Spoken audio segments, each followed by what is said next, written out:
Good morning my YouTube family. अस्सलाम वालेकुम, नमस्ते। कैसे हो आप लोग? मेरी यहाँ पे मॉर्निंग हो चुकी थी। अरफान के पापा और अरफान अभी सो रहे थे। चुपके से मैंने रूम का गेट बंद कर दिया ताकि अरफान को फील ना हो कि मम्मा उसके पास नहीं है, क्योंकि बच्चों को फ़ील हो जाता है कि माँ बिस्तर से उठ के चली गई। और सुबह की जो हवा और जो व्यू होता है ना गाइस, वो बहुत ही अच्छा होता है। तो मेरे सामने वाली खिड़की से देखो कितना अच्छा व्यू आता है। मैं फटाफट छत पे आ गई थी। अभी धूप बिल्कुल हल्की वाली धूप थी, और यही धूप जो होती है वो बॉडी के लिए बहुत ही अच्छी होती है। तो मैं यहाँ पे सोच रही थी थोड़ी देर बैठूँगी, पेड़ पौधों को पानी दे करके, पर अरफान इतनी देर में उठ गया था। तो यहाँ पे मैंने अरफान को संभाल लिया। उसके बाद मैंने सारे घर के काम किए, ब्रेकफास्ट किया। सब कुछ करने के बाद मैं चल पड़ी अपनी अम्मी के घर। तो गाइज़, आज का थोड़ा सा सीन भी ऐसा हुआ कि अरफान के गले का जो गोल्ड का जो वो पेंडल था ना, वो किसी आदमी ने खींच लिया, यानी चोरी कर लिया। मम्मी के घर पे जब तक थे तब तक तो सब कुछ ठीक था। फिर हम गए थे यहाँ पे, हमारे यहाँ पे 12 नंबर में चौधरी डेयरी है, तो वहाँ से मैं पनीर लेने गई थी। तो वहाँ पे अरफान पे उस आदमी ने घात लगा के रखी हुई थी, और छोटा सा ही था, उसके गले में चिपका हुआ सा। और अचानक से जैसे ही मैं बाहर निकली हूँ, और वो लंबा सा था, उसने अचानक से इसके गले से हाथ मतलब खींच के लिया था। और जैसे ही मैंने रोड क्रॉस किया, मुझे अरफान ने बताया कि मम्मा मम्मा, गला को बस ऐसे ही कहता, माँ माँ, बस गला दिखाता रहा। मैंने एक बार देखा, मुझे समझ में आया। जब दूसरी बार बताया उसने दोबारा से, मैंने दोबारा देखा। मैं फटाफट भागती हुई गई। मैंने कहा भैया, चौधरी डेयरी के पास उनके यहाँ पे सीसीटीवी कैमरा, मैंने कहा प्लीज़ आप मुझे फुटेज दिखा दीजिए, अरफान के गले का यहीं से ही चोरी हुआ है। फिर उनने भी मेरे बहुत सपोर्ट किया। उन लोगों ने भी फिर मुझे वो कैम से मतलब पूरा फुटेज दिखाया।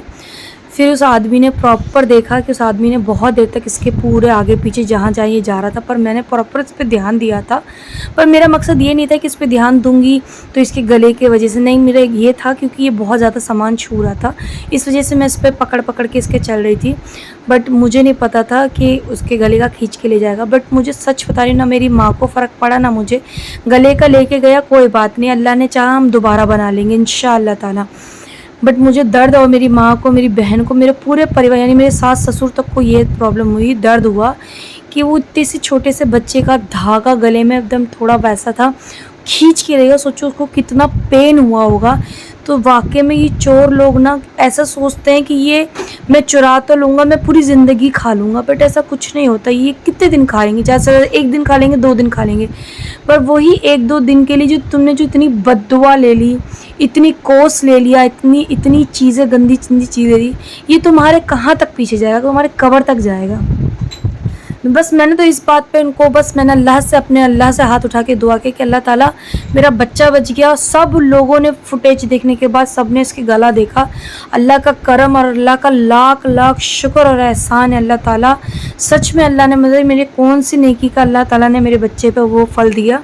इसके गले में कोई निशान नहीं आई। जिस तरीके से पूरा वीडियो में खींचता हुआ दिखाया, मेरी सच में मेरी जान निकल गई थी। मेरी माँ तो इतना रोई, इतना रोई। मेरी माँ को बस ये बात बुरी लगी कि इतने से छोटे, मम्मी कह रही मांग लेता, मैंने दुनिया को सोना दिया है, मैं उसको भी दे देती, मांग लेता, मैं दिल से दे देती, पर उसने इस तरीके से बच्चे का जो तकलीफ़ दिया ना, वो मम्मी को बहुत बुरा लगा। मम्मी बहुत रोई मेरी, और मेरे मन में से भी एक कसक निकली कि भैया मेहनत का पैसा था प्लस बच्चे का गला मेरे, तो भैया मैं तो मैंने सिर्फ अपने ऊपर वाले से यही कहा कि या अल्लाह, बस तू ही है और तू ही देखेगा। बस मैंने तो उसको कुछ नहीं कहना, बस अल्लाह ही करेगा जो करेगा।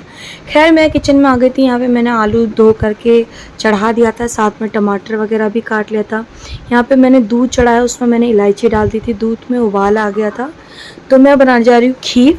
तो खीर भी मैं अपने बचे हुए चावल का बनाने जाऊँगी, क्योंकि कोई भी चीज़ वेस्ट नहीं होता है गाइस। और जो भी घर की हाउसवाइफ होती है उनको हर चीज़ मैनेज करने की एक आदत होती है।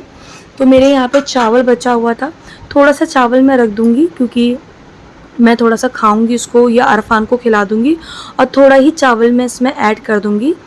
और साथ ही साथ मैंने इसमें चीनी भी ऐड कर देना है। तो ये देखिए इस तरीके से बचे हुए चावल की जो खीर होती है ना गाइस, बहुत ही टेस्टी होती है। और ये आधी किलो दूध है, ये आधी किलो दूध में ही मैंने को उसको पकाना है।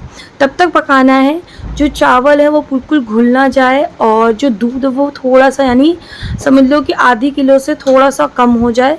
तो इस तरीके से मेरे को चाहिए था, यानी बिल्कुल घुटी घुटी सी होनी चाहिए। तो यहाँ देख सकते हो कि मैंने चीनी भी ऐड कर दी जितना मुझे चाहिए था। और यहाँ पे मेरा आलू हो गया था, मैं कुकर खोल रही हूँ। तो मेरी ये कुकर में एक प्रॉब्लम है, सीटी नहीं आती है। बस अंदाजे से मैं कुकर को मतलब जो भी खोल लेती हूँ, मुझे पता चल जाता है कि हाँ इतनी देर में मेरी चीज़ें पक चुकी है या इतनी देर में मेरी चीज़ें हो चुकी। पीछे से आपको बड़ी ठोकनों की आवाज़ आ रही होगी, वो मेरा प्यारा बेटा अरफान है, जिसको बहुत अच्छा लगता है कोई भी चीज़ को तोड़ना, ताड़ना और खेलना, और ठक ठक ठक ठक पूरी देखिए आप पीछे से। तो प्लीज़ उस चीज़ को इग्नोर करिए और मेरी चीज़ों पे फोकस करिए। तो यहाँ पे देखिए एक तरफ मेरी खीर पक रही थी धीमी आंच पे, और यहाँ पे मेरे आलू हो चुके थे, उसको मैं छील रही थी। एक मैंने मीडियम साइज़ के यहाँ पे प्याज लिए है, उसको मैं बिल्कुल एकदम बारीक चॉप कर लूँगी बिल्कुल अपने हाथों से। आप देख, प्याज काटना बड़ा मुश्किल होता है, ये बड़े आंसू देते हैं भाई। मैं तो काटती तो हूँ बट मैं वही सोचती हूँ, मैं तो आँख बंद करके प्याज काटती हूँ ताकि उसकी जो भी आँखों में ना आए। तो यहाँ पे मेरा प्याज कट हो गया था। कट होने के बाद मैंने फटाफट यहाँ पे कढ़ाई चढ़ा दी थी। कढ़ाई चढ़ाने के बाद मेरे कि जितने भी इसमें जो पानी है वो पूरे सूख जाएंगे। इसमें फिर मैं तेल ऐड करूँगी सरसों का, और अपने स्वाद अनुसार लूँगी, ज़्यादा नहीं होना चाहिए। तो इतना तेल लेने के बाद इसमें मैं ये हींग डालूँगी। गाइस ये हींग बहुत अच्छी है, 130 रुपये में आती है, थोड़ा ही होता है। और इसके जो मतलब एकदम टुकड़े टुकड़े से होंगे, इसका एक टुकड़ा भी अगर आपने डाल दिया ना तो बहुत अच्छा फ्लेवर हो जाता है, पूरा हींग की खुशबू आ जाएगी। साथ ही साथ इसमें मैंने जीरा ऐड कर दिया था। अब जीरा ऐड करने के बाद जो भी मैंने प्याज जो चॉप किया था वो भी इसमें ऐड कर दूंगी। ऐड करने के बाद इसको अच्छे से भूनूंगी। जब तक कि ये गोल्डन फ्राई ना हो जाए तब तक हम प्याज को अच्छे से भूनेंगे। हमें ज़्यादा भी गोल्डन, मतलब बिल्कुल हल्का सुनहरा कलर होना चाहिए उसमें। फिर इसके बाद मैंने यहाँ पे 2 मीडियम साइज़ के टमाटर ऐड कर दिए थे। फिर टमाटर ऐड करने के बाद इसमें मैंने धनिया पाउडर ऐड किया है, साथ ही साथ इसमें थोड़ा सा मैं लाल मिर्च पाउडर भी ऐड करूँगी, हल्दी पाउडर भी ऐड करूँगी और नमक। तो ये सारे बेसिक मसाले जो घर में अवेलेबल होते हैं वही सारे मसाले इसमें ऐड करने हैं। ऐड करने के बाद हमें इसको फिर अच्छे से भूनना है धीमी आंच में। तेज़ आंच में कोई भी काम नहीं करना, धीमी आंच में करोगे तो और ज़्यादा टेस्ट बढ़ता है इसका। तो यहाँ देख सकते हो माशाल्लाह से तेल बिल्कुल ऊपर आ चुका है, तो मसाले हमारे भुन चुके थे। तो यहाँ पे मैंने जो बॉईल किए हुए आलू थे जो छील के रखे थे वो उसमें थोड़े तोड़ तोड़ के इसमें ऐड कर देना है। ऐड करने के बाद इसको अच्छे से हम मिलाएंगे। मिलाने के बाद कुछ नहीं करना है क्योंकि हमारे आलू भी उबले हुए हैं, टमाटर भी अच्छे से फ्राई हो चुका था, मसाले भी अच्छे से भुन चुके थे। बस हमें पानी लगाना है जितना हमें चाहिए। यहाँ पे मैंने दोबारा छोटी नॉन स्टिक पैन चढ़ा दिया था, तेल इसमें ऐड किया है। अब मैं बनाऊँगी यहाँ पे पूड़ी। तो पूड़ी अपने हिसाब से आपको बड़ी चाहिए छोटी चाहिए। मेरे यहाँ पे जो साइज़ है वो इसी तरीके की आप देख सकते हो, इतनी हम बड़ी पूड़ी खाते। तो इस तरीके से आप बना करके एक एक करके तेल में लगा सकते हो। तो मैं ना तेल कटोरी में नहीं लेती हूँ, तो जो ये तेल गरम हो रहा है ना इसी से ही मैं सारी पूड़ी बेलती रहूँगी।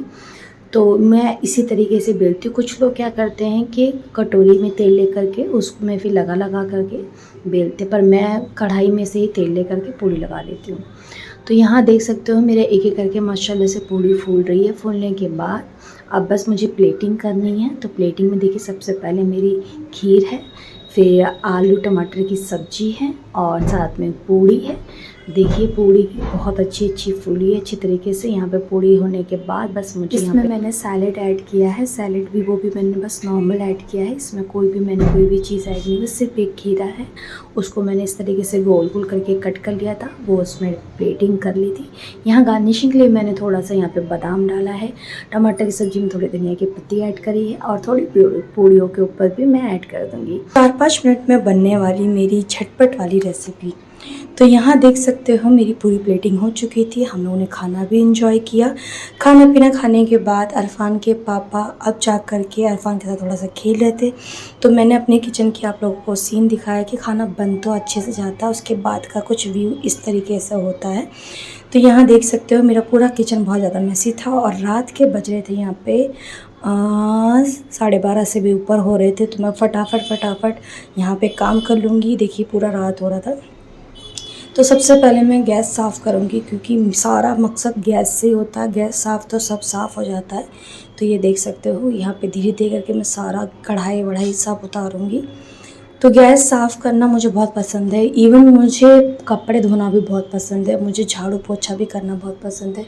घर की सेटिंग और घर की साफ़ सफाई भी करना मुझे बहुत पसंद है। डेकोरेट करना भी बहुत पसंद है। बट मुझे बस एक चीज़ पसंद नहीं है, वो है बर्तन धोना। मुझे शुरू से ही, जब मैं छोटी सी थी तब से मुझे ये प्रॉब्लम है, मैं बर्तन नहीं धो सकती थी। मेरी बड़ी सिस्टर धोती थी, वो धोने के बाद मम्मी धोती थी, मैं नहीं धोती थी। बट जब से मैंने अपना घर संभाला है, यानी मेरी होश जब से मैं थोड़ी बड़ी हुई हूँ तब से मैंने अपने घर का जो भी है सारा वज़न जो है वो मैंने अपने इस मजबूत कंधों पे ले लिया था। खैर देखिए, अब मेरे को तो आप लोग सोच भी रहे होंगे कि यार इतनी गोल्ड चला गया और फिर भी चेहरे पे कोई सिकंज नहीं। तो गाइस मैं बिल्कुल भी नहीं लेती। मैं ये सोचती हूँ कि क्या पता मेरे बेटे के साथ बहुत बड़ा हादसा हो सकता था। अल्लाह ने बहुत छोटे से में रोक दिया। बस मैं अल्लाह का शुक्रगुज़ार हूँ कि अल्लाह ताला बस कुछ भी हो सकता था गाइस। XYZ वो बहुत गंदी तरीके से उस बंदे ने खींचा था, जिसको मेरे बेटे ने बार बार एहसास किया और मुझे बताता रहा। तो उस हिसाब से मैं बहुत ज़्यादा डर गई थी। सोचो बहुत बड़ा हादसा हो सकता गला, क्योंकि हमारी जो गले की जो मजबूताई होती है वो अब बहुत स्ट्रॉन्ग हो गई है और वो अभी बहुत नाजुक है। अभी वो 2 साल का भी नहीं हुआ है गाइस। तो सोचो उसकी तो अभी हड्डी बनना स्टार्ट हुई है, तो बहुत कुछ हो सकता है। अल्लाह बस रहम, सच में मेरे अल्लाह ने मेरी बहुत सुनी और मेरे बच्चे पे अपनी करम फरमाई। बस मैं इसी के लिए अल्लाह का बहुत शुक्र और एहसान है। उस बंदे का मुझे कोई फ़र्क नहीं पड़ता। देखो सबका किया हुआ सबके आगे आता है। कोई 2 रुपये किसी का खाता है तो उसके घर से 100 रुपये निकलता है। तो उसने तो मेरे बेटे की गोल्ड की वो लॉकेट ले ली, तो उसका कहीं ना कहीं निकलेगा। उसको तो देखो, मैं बद्दुआ दूँ ना दूँ, कोई दे ना दे, पर ऊपर वाला तो देख रहा है ना। ऊपर वाले के हिसाब किताब और खाते में सबका नाम जुड़ता है, चाहे वो कोई भी हो, XYZ। जो गलत कर रहा है उसका भी जुड़ता है, जो सही करता है उसका भी जुड़ता है, क्योंकि सही के खाते में सही का होता है और बुरे के खाते में बुरा होता है। खैर उसके किया हुआ उसको आ जाएगा। बस मैं तो यही सोचती हूँ कि कितना दिन खाएगा, ज़्यादा से ज़्यादा 2 दिन खा लेगा। बस वो 2 दिन का, उसको कितने दिन का हिसाब देना पड़ेगा वो तो वो जानता है। खैर ऐसे ही आप लोगों से बात करते करते देखिए मेरे किचन का बिल्कुल साफ़ सफाई। यहाँ पे ये जो गोल गोल निशान देख रहे हो ना, जो हमारे मतलब मुझसे पहले जो रह के गई हैं, तो उनने शायद यहाँ पे बॉटल या कुछ तो भी ऐसा रखा था। तो जैसे ही वो धुलाई वुलाई करती थी ना, तो डब्बा हटा के नहीं करती होंगी, तो जिसके वजह से ये पूरा निशान रह गया है।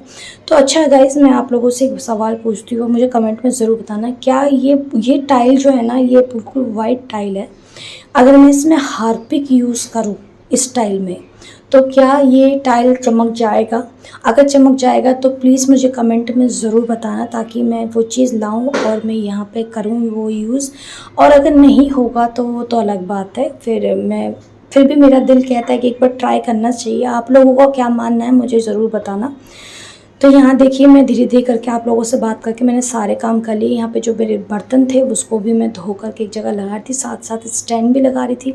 और एक तरफ मैंने दूध भी चढ़ा दिया, क्योंकि रात के टाइम पे मैं दूध गर्म कर दे के रख देती हूँ। क्योंकि अभी मेरे पास फ्रिज जो है वो मेरे ससुराल में है और मेरे सास ससुर बहुत कहते हैं लेके जाने के लिए, बट मैं लेके नहीं आ पाती, क्योंकि बहुत आने जाने में खर्चा हो जाता है यार, तो उतना कोई फ़ायदा नहीं है। तो मैं भी, और सर्दी आने वाली है, तो मैं ऐसे ही मैनेज कर लेती हूँ। रात को 2-3 बार दूध गर्म कर लेती हूँ।